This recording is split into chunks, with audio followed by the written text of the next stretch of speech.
दिल्ली को स्वच्छ बना देंगे, तो आज जिम्मेवारी किसकी है? केजरीवाल की है, उनके पार्टी के पार्षदों की है। उनको सत्ता मिली है तो वो करें, और हम लोग भारतीय जनता पार्टी की तरह से पूरी तरह सपोर्ट करने को तैयार खड़े हैं। लेकिन वो इन चीज़ों से बचने के लिए हाउस में भी अभद्रताएं कर रहे हैं, और उसका कारण है कि उन्हीं का पार्टी का एक कैंडिडेट खड़ा हुआ है मेयर के लिए।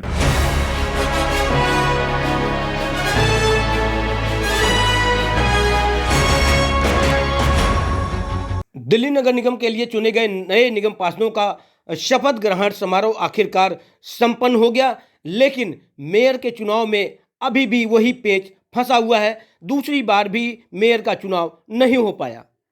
पहली बार जब शपथ ग्रहण समारोह की तिथि डिक्लेयर हुई थी, उस समय आम आदमी पार्टी के निगम पार्षदों और बीजेपी के निगम पार्षदों में मारपीट हो गई, जिसको लेकर स्थगित कर दिया गया था मीटिंग को, शपथ ग्रहण समारोह को। अब दोबारा शपथ ग्रहण समारोह जो है संपन्न हुआ है, लेकिन अभी भी मेयर का चुनाव नहीं हो पाया है। इस शपथ ग्रहण समारोह में सभी निगम पार्षद, जो नए निगम पार्षद चुने गए थे, सभी ने शपथ ली। वहीं इसी में मुकुंदपुर के निगम पार्षद गुलाब सिंह राठौर भी शामिल थे। तीसरी बार निगम के लिए उन्होंने शपथ ग्रहण किया है। जैसे ही शपथ ग्रहण करके वो अपने घर पहुंचे, उनके चाहने वाले मिठाई, फूल, बुके आदि लेकर उन्हें बधाई देने के लिए उनके घर पर पहुंच गए। आइए हम आपको सुनाते हैं। सबसे पहले इस मौके पर गुलाब सिंह राठौर ने क्या कहा। शपथ लेना तो खुशी की बात थी, और अलग हटके भी विशेष कुछ नहीं, लेकिन बस इतना दिखा कि पहले शपथ लेने जाते थे तो उस दिन शपथ ग्रहण होता था और सभी को खुशी होती थी, क्षेत्रवासियों को खुशी होती थी। लेकिन पहली बार इस बार देखा कि शपथ ग्रहण जिस दिन होना था उस दिन शपथ ग्रहण नहीं हो पाया। बहुत ही, हमारे ही नहीं, तमाम पार्षदों के क्षेत्र में, तमाम क्षेत्रवासियों के मन में जो उल्लास था, उत्साह था, उसको पीछे आम आदमी पार्टी के काउंसलर्स के द्वारा जो की गई घटनाएं थी, उसके अंदर कहीं ना कहीं एक उत्साह की कमी हुई, क्योंकि एक समय होता है हर चीज़ का, तो वो नहीं था।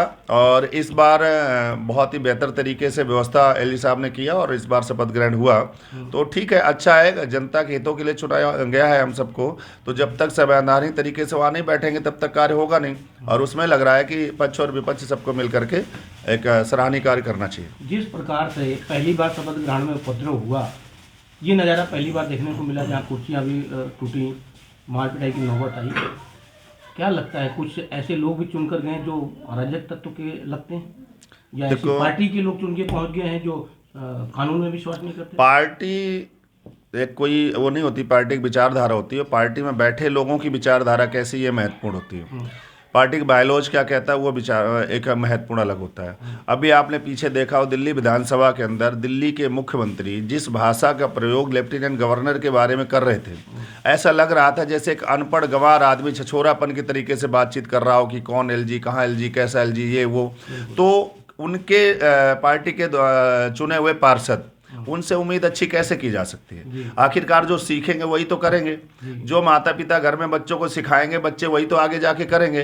तो निश्चित और उसी प्रकार की घटना, ऐसे लग रहा है जैसे उन्होंने टेलर दिया था विधानसभा के उस पर हाउस में कि इसी तरह तुम्हें वहां नंगा नाच करना है, और वही वहां पर निगम में उन पार्षदों ने किया।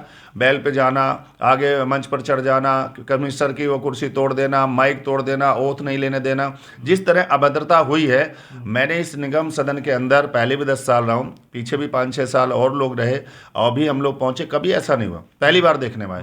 तो इनका एक कल्चर बना लिया मन का कि हमें अभद्रताएं करनी, ताकि वह उस विचारधारा के लोग हमारे साथ जुड़ते रहें, और शायद ये मन बना करके इस तरह घटना की होगी। साफ सफाई की सबसे बड़ी जो समस्या पीछे, जिसको लेके कहीं ना कहीं बीजेपी को इस बार हार भी का मुंह देखना पड़ा है निगम में, कैसे, किस रणनीति के तहत आप काम कर रहे हैं इस बार?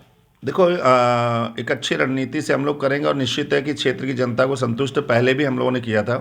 पीछे क्या था कि जो स्टेट गवर्नमेंट का जो सपोर्ट था निगम के साथ, वो नहीं था, और कहीं ना कहीं स्टेट गवर्नमेंट ये चाह रही थी कि नगर निगम में भाजपा की सत्ता है और वो फेल हो जाए, और इसलिए उन्होंने पार्षदों को बजट न देना, निगम के कर्मचारियों की सैलरी नहीं बटने टाइम से, तमाम ऐसी व्यवस्था खराब किया। और उन्होंने इस बात को चुनाव में अपने एजेंडे में भी कहा कि स्टेट में मेरी सरकार तो निगम में भी सरकार। तो इससे प्रदर्शित हो रहा था कि वो चाहते क्या थे, और वो उसमें कहीं ना कहीं कामयाब भी हुए। अब सवाल है कि जब जनता ने उनको मैंडेट दिया है, उनकी सत्ता बनाई है, तो आज सदन को चलाना भी उनकी जिम्मेवारी है। और सदन में हर तरह से जो व्यवस्था है, उन्होंने कहा कूड़े के ढेर हम समाप्त कर देंगे, दिल्ली को स्वच्छ बना देंगे, तो आज जिम्मेवारी किसकी है? केजरीवाल की है, उनके पार्टी के पार्षदों की है, उनको सत्ता मिली है तो वो करें, और हम लोग भारतीय जनता पार्टी की तरह से पूरी तरह सपोर्ट करने को तैयार खड़े हैं। लेकिन वो इन चीज़ों से बचने के लिए हाउस में भी अभद्रताएं कर रहे हैं, और उसका कारण है कि उन्हीं का पार्टी का एक कैंडिडेट खड़ा हुआ है मेयर के लिए। अब उन्हें लग रहा है कि कहीं ऐसा ना हो कि वो वोट काट दे। दूसरा ये भी लग सकता है कि वो मेयर को बनाने से बचना चाह रहे हैं कि ताकि निगम से मैं बचा रहा हूं, ताकि दिल्ली के मुख्यमंत्री की मेरी कुर्सी बची रहे। तो हम लोग पूरी रणनीति के साथ हर भारतीय जनता पार्टी का निगम पार्षद ने एक मन बनाया है कि हम अपने क्षेत्र की साफ सफाई में बेहतरी करेंगे, और चाहे उसके लिए किसी प्रकार का भी ड्राइव चलाना पड़े, और उसमें हम लोग लगे हैं। और आप देख भी रहे होंगे पिछले एक महीने में जहां भी भारतीय जनता पार्टी के पार्षद हैं, और भी लोग होंगे इसमें, और वो एक अच्छा सा अभियान लेकर के स्वच्छ भारत अभियान को आगे बढ़ा रहे हैं। सफाई कर्मचारियों की कमी का मामला पिछले कई सालों से आ रहा है, आज भी ये कमी, इसको कैसे आप मैनेज कर पाएंगे? देखो, इसमें मैं 2007 में जब चुना गया था इस मुकंदपुर वार्ड से काउंसलर, तो उस समय केवल 24 लोग थे पूरे वार्ड के अंदर, और उसमें 10-11 लोग मुकंदपुर में थे, कुछ बुराड़ी गढ़ी के थे, और इस तरह से सारे कर्मचारी थे। तो हमने उस समय बराबर इसका AR डिस्ट्रिक्ट के अनुसार पूरे अनऑथराइज, क्योंकि यहाँ अनऑथराइज कॉलोनियाँ हैं, तो गाँव का एक बार लाल डोरा होता है तो उसके लिए कर्मचारी अलॉट हो जाते हैं। जहाँ सेटलमेंट कॉलोनियाँ होती वहाँ का रेगुलर बना रहता है, लेकिन कॉलोनियाँ निरंतर बढ़ती रहती और नालियां बनती, तो उसके अनुपात में कर्मचारी नहीं होते। तो इसके लिए हमने 2007-8 में AR डिस्ट्रिक्ट बनवाया था। AR डिस्ट्रिक्ट यानी पैमाइश के आधार पर कितनी नाली और सड़कें हैं, जिसमें कितनी स्वीपिंग के लिए कर्मचारी चाहिए और कितना नाला बेलदार चाहिए, और उस समय की फाइल जो मूव हुई थी, और उसको हमने 9-10 में वहाँ कर्मचारी अलॉटमेंट कराए थे, और वो ही अभी तक चल रहे हैं। उसमें कोई अलग से बढ़ोतरी नहीं, बल्कि उसी में वार्ड बैलेंसिंग और आदि चीज़ें करते रहे लोग। अब इस समय हम लोग फिर प्रयास यही कर रहे हैं कि जो नए क्षेत्र बढ़े हैं, आबादी बढ़ी है, तो वहाँ की पैमाइश कराई जाए, और जो कर्मचारी वहाँ के कम पड़ रहे हैं उनके लिए और डिमांड करके उनको पूरा किया जाए, ताकि क्षेत्र की जनता को कम से कम स्वच्छ नालियाँ, स्वच्छता गली और साफ़ सुथरा माहौल उन्हें मिल सके।